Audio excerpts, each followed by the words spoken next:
town of Dickinson. Michael Vasquez, good morning. You're on the air. Morning, Bob. How are you today? I'm doing well. How are you? I'm doing well, thanks. It's been a good show so far. I was just listening to Mr. Tessani as he was speaking, and it kind of brought up a question for me. He was speaking about Kim Myers and Jason Garnar and lauding them on their efforts, but something that I found that's really disturbing, and it's a trend on both sides, Republicans and Democrats. The websites and the information that Kim Myers and Jason Garnar are putting out there, there's nothing. They have no positions. I looked at their website just as he was speaking. They have a donation. They're asking for support from the public, but that's telling anyone, what are they running on? What are they going to do for us? Yeah, I think they should have, I think on any candidate's website, positions on at least the 10 most important issues ought to be stated clearly on each website. George Phillips, Steve Wells, Kim Myers, Jason Garnar.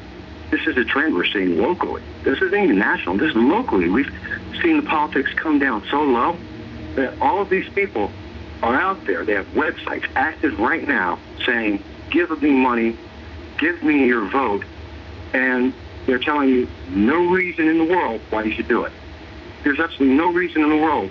I understand he knows both of them, but there's no reason why, as a voter, anyone should be interested in those candidates, because they're not telling us anything.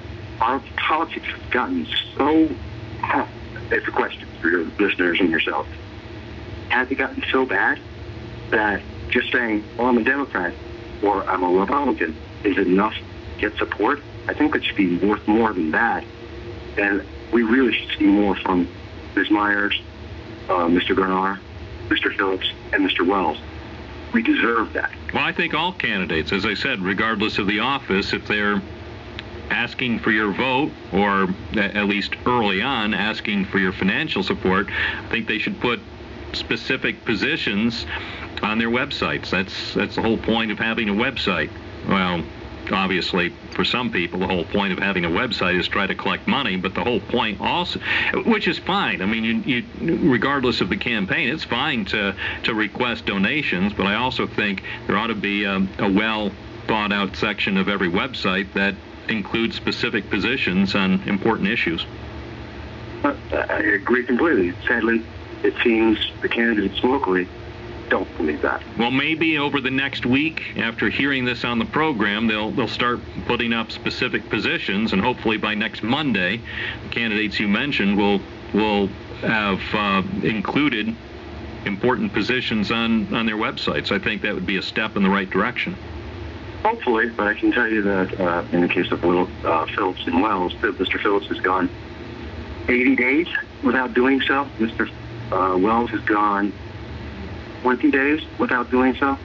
Yeah, but now that it's been on Binghamton now, the pressure increases. That's why I'm talking to you, Bob. You're the voice. You're the voice. We can't do it all alone, but certainly we can serve as something of a catalyst. Absolutely. Appreciate your call, Michael. Thank you. 1022 News Radio 1290 W.